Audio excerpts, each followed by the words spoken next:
So hello friends, welcome to learn services. This is Ram Soni. MPPSC ने MPPSC 2023 की final answer की जारी की है।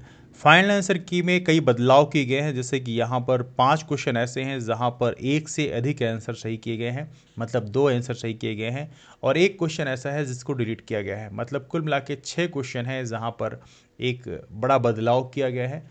अब देखिए यहाँ पर इस जो बदलाव का आपके कट ऑफ में काफ़ी बड़ा चेंज देखने के लिए मिल सकता है, बिकॉज 6 क्वेश्चन में बदलाव होना एक बड़ी बात है। तो कट ऑफ कितना जा सकता है उसका हम लोग एक सेपरेट एनालिसिस करेंगे हल्का सर्वे करने के बाद में। तो आप लोग भी अपने ओपिनियन बता सकते हैं नीचे कमेंट बॉक्स में, कट ऑफ कितना जा सकता है आप नीचे कमेंट करके बल्कि ज़रूर बताइए। साथ में इसको टैली कर लीजिए, हालांकि इसमें सीक्वेंस थोड़ी आगे पीछे कर दिया है इस बार, तो आप इसके बावजूद भी टैली करिए और कितने मार्क्स आपके आ रहे हैं तो आप उसको नीचे कमेंट करके ज़रूर बताएं, जिससे हमें ये ओपिनियन बनाने में आसानी होगी कट ऑफ कितना जा सकता है। और साथ में जो हमारा पोल होगा उसमें भी ज़रूर पार्टिसिपेट करेगा, जिससे ये सारी चीज़ों का आइडिया मिल सके। तो ये रहा एमपीपीएससी 2023 का। इसका रिजल्ट भी अब मोस्ट प्रोबेबली जल्द ही आ जाएगा, कुछ ही दिनों में इसका रिजल्ट आ जाएगा। तो आप लोग तैयारी में जुट जाइए एमपीपीएससी 2023 मेंस की। यदि आप एक डिसेंट मार्क्स आपके आ रहे हैं 80 के आसपास रेंज में, यदि आपके मार्क्स आ रहे हैं, वैसे 75 से ऊपर क्वेश्चन यदि आपके आ रहे हैं तो भी आप तैयारी में जुट जाइए मेंस की। और इसके अलावा यदि आपका ये है कि एमपीपीएससी 2024 की तैयारी करनी है तो 2024 की तैयारी भी जुट जाइए, चूंकि अप्रैल में ही एग्जाम है, 28 अप्रैल को एग्जाम है, तो उसका भी बहुत ज़्यादा टाइम आपके पास है, सच है नहीं। तो उसकी तैयारी के लिए भी प्रॉपर तरीके से अभी से आप जुट जाइए। 2024 के लिए ज़रूर हम लोगों ने एक टेस्ट सीरीज़ लॉन्च किया है। टेस्ट सीरीज़ आप ज्वाइन कर सकते हैं, जिसमें चूंकि आप लोग पता है कि हम लोग एक यूनिट वाइज डिस्कशन करते हैं एमपीपीएससी के जो हाल ही में डिफरेंट डिफरेंट एग्जाम्स हुए हैं उनके क्वेश्चन को कंपाइल करके। तो उस तरह की टेस्ट सीरीज लाई गई है। इसमें 50 टेस्ट आपको दिए जाएंगे, यूनिट वाइज टेस्ट रहेंगे, और 10 यूनिट हैं, 10 यूनिट के लिए 5-5 टेस्ट रहेंगे, तो 50 टेस्ट हो जाएंगे। और ये एमपीपीएससी के भी डिफरेंट डिफरेंट एग्जाम्स हैं, 20-25 एग्जाम जो है उनके क्वेश्चंस को कंपाइल करके प्रेजेंट किया जाएगा आपके साथ प्रॉपर एनालिसिस के साथ में। तो आप इसको ज़रूर लें।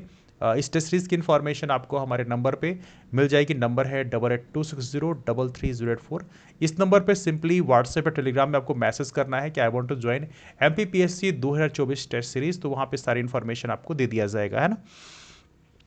तो टेस्ट सीरीज आप ज्वाइन कर सकते हैं। हालांकि हमारे पास बैच भी उपलब्ध है, बैच की जानकारी भी आप यहाँ पे मैसेज करके ले सकते हैं, तो वहाँ पे आपको बैच की इन्फॉर्मेशन दे दी जाएगी। लेकिन यदि आप सेल्फ स्टडी कर रहे हैं तो आप इस चीज़ को ध्यान रखें कि तैयारी करते वक्त जो प्रीवियस ईयर क्वेश्चन है उसको ज़रूर देखिए, साथ में सिलेबस को वॉच आउट करिए। लेकिन सबसे इंपॉर्टेंट है, तकरीबन अभी जो टाइम आपके पास में है 35 से 40 टॉपिक आइडेंटिफाई कर लीजिए कि ये टॉपिक इंपॉर्टेंट है, और उन टॉपिक को बार बार रिवाइज करिए। मतलब ऐसे कंफ्यूजिंग टॉपिक जो होते हैं उनको बार बार रिवाइज करो। जैसे मैं आपको एक सैंपल दूं, मध्य प्रदेश पॉलिटी की यदि हम बात करें तो यहाँ पर आमतौर पे कई बार जो पंचायती राज इंस्टीट्यूशन है वहाँ के आर्टिकल्स कई बार पूछ ले आते हैं, वहाँ पे कन्फ्यूजन होता है, तो उसको आप बार बार रिवाइज कर सकते हो। इसके अलावा गवर्नमेंट ऑफ इंडिया एक्ट 1935 है, और मोंटेगू चंसफोर्ड रिफॉर्म 1919 है, वहाँ से क्वेश्चन अक्सर पूछे आते हैं, उसको आप बार बार रिवाइज करो, है ना। इसके अलावा मध्य प्रदेश की बात करें तो मध्य प्रदेश में फ्रीडम स्ट्रगल में जो कंट्रीब्यूशन है, किसने कहाँ पर विद्रोह का नेतृत्व किया, बहुत सारे चरण पादुका हत्याकांड है, जंगल सत्याग्रह है, ऐसे बहुत सारी जो चीज़ें हैं वो आमतौर पर पूछी जाती हैं। यदि आप सेल्फ स्टडी भी कर रहे हैं तो आप प्रयास करें 35 से 40 क्वेश्चन को आइडेंटिफाई कर लो और उसको बार बार रिवाइज करो। यदि आप रिवाइज करोगे तो आपके सिलेक्शन के चांसेस काफ़ी बढ़ जाएंगे। और आमतौर पर यही होता है, एग्जामिनेशन के पहले हम लोग दुनिया भर की चीज़ें पढ़ते हैं लेकिन रिवीजन में फोकस नहीं करते और इसीलिए सिलेक्शन से बाहर हो जाते हैं। मतलब आपको एग्जामिनेशन हॉल में जाके लगता तो है कि हाँ ये भी आता है, ये भी देखा है, ये भी देखा है, लेकिन क्लियर आंसर आपको नहीं पता होता है, बिकॉज ऑफ दिस थिंग आप उसके बाहर हो जाते हो। तो प्रयास करें कि 35 से 40 जो ऐसे कंफ्यूजिंग टॉपिक्स हैं उनको आइडेंटिफाई कर लीजिए, उनको बार बार रिवाइज करिए, तो ये आपके सिलेक्शन की पॉसिबिलिटी को बढ़ा सकता है। हालांकि इस पर डिटेल डिस्कशन जो है हम लोग अभी जल्दी करने वाले हैं, तो उसके बारे में डिस्कस करेंगे। तो ये रहा हमारा इस आंसर की के बारे में, इसको आप जरूर मैच कर लीजिए प्रॉपर तरीके से और आप बताइए जरा कितने मार्क्स आपके आ रहे हैं। तो चलिए मुलाकात करते हैं आप लोग फिर अगले एग्जाम्स के लिए। आप लोगों को ढेरों सारी शुभकामनाएं एंड ऑल बेस्ट। आप लोग बढ़िया तरीके से तैयारी करिए।